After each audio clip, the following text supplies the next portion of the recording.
नमस्कार दोस्तों, इस वीडियो के पहले भाग में हमने जाना कि किस प्रकार रानी दुर्गावती, रानी अब्बका और देवी अहिल्याबाई होलकर ने अपने राज्य और उनके लोगों के लिए समृद्धि और उन्नति के मार्ग खोले और साथ ही किस प्रकार उन्होंने मुगलों, पुर्तगालियों और अपने ही देश के अंदरूनी दुश्मनों से अपने लोगों की और अपने राज्य की रक्षा करी। आगे बढ़ते हुए इस वीडियो के दूसरे भाग में हम जानेंगे कि वो कौन सी वीरांगनाएं थी जिन्होंने अंग्रेजों के खिलाफ मोर्चा खोला और उनको चुनौती दी। हम जानेंगे कि किस प्रकार इन परम प्रतापी रानियों ने हमारे देश को सर्वोपरि रखा और अपना सर्वस्व निछावर कर दिया।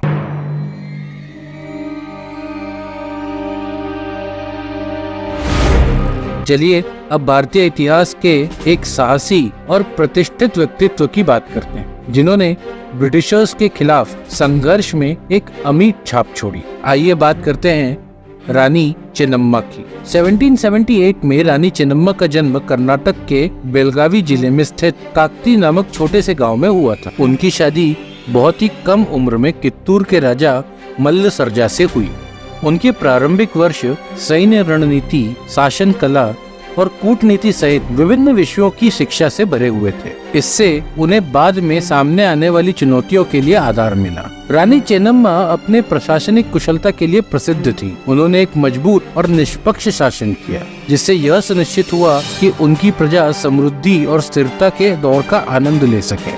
उन्होंने शासन और अपने लोगों के कल्याण के लिए विभिन्न सुधार लागू किए। उनके प्रशासन ने आर्थिक विकास, भूमि सुधार और कानून व्यवस्था बनाए रखने पर ध्यान केंद्रित किया। रानी चेन्नम्मा के जीवन में महत्वपूर्ण मोड़ 1824 में आया, जब ब्रिटिश ईस्ट इंडिया कंपनी ने अपनी नीतियों के तहत चित्तूर पर कब्जा करने की कोशिश की। प्रथम एंग्लो मराठा युद्ध समाप्त हो चुका था और अंग्रेज दक्षिण क्षेत्र की विभिन्न रियासतों पर अपना नियंत्रण बढ़ा रहे थे। रानी चेन्नम्मा ने अंग्रेजों का डटकर विरोध किया और उनके अधिकार के आगे झुकने से इनकार कर दिया। इस प्रतिरोध के कारण लड़ाइयों की एक श्रृंखला शुरू हुई, जिसने उनके उल्लेखनीय नेतृत्व का प्रदर्शन किया। चित्तूर की पहली लड़ाई अक्टूबर 1824 में हुई, जब कैप्टन सेंट जॉन के नेतृत्व में ब्रिटिश सेना ने चित्तूर पर हमला किया। सैनिक और हथियारों की संख्या कम होने के बावजूद रानी चेन्नम्मा और उनकी सेनाओं ने अपार वीरता और रणनीतिक प्रतिभा का प्रदर्शन किया। हालांकि वे बहादुरी से लड़ी, लेकिन अंग्रेजों ने उन्हें पकड़ लिया। उन्हें बेलहोंगल किले में कैद किया गया था, लेकिन उनकी आत्मा अटूट रही। अंततः वे वहां से भागने में सफल रहीं और इस घटना ने एक योद्धा रानी के रूप में उनकी प्रसिद्धि को और ऊंचा कर दिया। चित्तूर की दूसरी लड़ाई दिसंबर 1824 में हुई, जब चेन्नम्मा ने अंग्रेजों के खिलाफ अपना प्रतिरोध फिर से शुरू किया। संघर्ष तीव्र था और रानी चेन्नम्मा और उनकी सेनाएं बहादुरी से लड़ी। दुख की बात है कि युद्ध के दौरान उनकी जान चली गई और चित्तूर अंग्रेजों के हाथों में चला गया।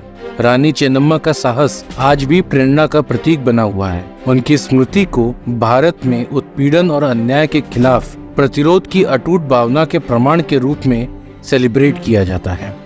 अब चलिए एक ऐसी रानी के बारे में बात करते हैं जिनके बारे में हमारे देश का बच्चा बच्चा जानता है कि जब उन्होंने शासन किया तो अपनी प्रजा को अपने बच्चों से कम नहीं समझा, और जब उन्होंने युद्ध के मैदान में कदम रखा तो सबके मुंह से सिर्फ एक ही बात निकली कि खूब लड़ी मर्दानी, वो तो झांसी वाली रानी थी। 1828 को बनारस शहर में जन्मी वह मणिकर्णिका तांबे के रूप में दुनिया में आई।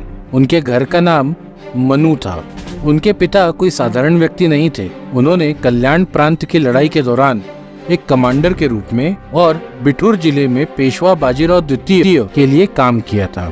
मणिकर्णिका को एक अपरंपरागत परवरिश मिली। उन्होंने पढ़ना, लिखना, निशानेबाजी, घुड़सवारी, तलवारबाजी और यहाँ तक कि मलखाम सहित विभिन्न विषयों में उत्कृष्ट प्रदर्शन किया। मई 1842 में जब उन्होंने झांसी के राजा गंगाधर राव नेवालकर से शादी की तो उनके जीवन में एक गहरा मोड़ आया। सितंबर 1851 में उन्होंने दामोदर राव नामक बेटे को जन्म दिया, जिनका दुर्भाग्य से केवल 4 साल की उम्र में एक लंबी बीमारी के बाद निधन हो गया। महाराज गंगाधर राव ने चचेरे भाई के बेटे आनंद राव को गोद लिया और उनका नाम दामोदर राव रखा। नवंबर 1853 में महाराजा की मृत्यु के साथ ही फिर से त्रासदी आई। लॉर्ड डलहौजी के शासन तहत ब्रिटिश ईस्ट इंडिया कंपनी ने दामोदर राव के दत्तक पुत्र के रूप में सिंहासन के दावे को मान्यता देने से इनकार कर दिया और झांसी पर कब्जा कर लिया। इस अन्याय के सामने रानी लक्ष्मीबाई ने कहा, मैं अपनी झांसी नहीं दूंगी। इसके बाद झांसी और ब्रिटिश सेनाओं के बीच एक उग्र युद्ध हुआ, जिसमें रानी लक्ष्मीबाई ने अपने बचपन के मित्र तात्या टोपे से मदद की अपील की। तात्या टोपे 20,000 से अधिक की सेना लेकर झांसी की मदद करने आए, लेकिन इसके बावजूद भी अंग्रेज उस युद्ध में विजयी रहे और रानी लक्ष्मीबाई को झांसी से पलायन करना पड़ा। उन्होंने अपने बेटे दामोदर राव को अपनी पीठ पर बांधकर अपने रक्षकों के साथ वहां से निकल गई। रानी और उनके रक्षक कालपी चले गए, जहां वे तात्या टोपे सहित अन्य विद्रोही सेनाओं में शामिल हो गए। उन्होंने शहर की रक्षा के लिए तैयारी की, लेकिन उनके प्रयास व्यर्थ साबित हुए जब 22 मई को ब्रिटिश सेना ने कालपी पर हमला किया। रानी लक्ष्मीबाई सहित विद्रोह के नेताओं को एक बार फिर से भागने पर मजबूर होना पड़ा। उनको ग्वालियर में शरण मिली, जहां भारतीय सेना ने शहर पर कब्जा कर लिया था, जहां उन्होंने नाना साहेब को मराठा साम्राज्य का पेशवा घोषित किया और राव साहब को ग्वालियर का राज्यपाल घोषित किया। 16 जून को जनरल रोज की सेना ने मुरार पर कब्जा कर लिया और ग्वालियर पर एक सफल हमला किया, जिसके परिणाम स्वरूप 3 दिवसीय लड़ाई हुई।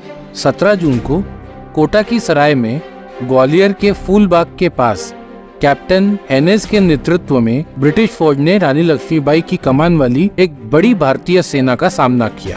लड़ाई के बीच में रानी लक्ष्मीबाई, जो एक घुड़सवार सेना की नेता के रूप में थी, गंभीर रूप से घायल हो गईं, पर वे नहीं चाहती थीं कि अंग्रेज उनके मृत शरीर को भी कब्जे में ले सकें।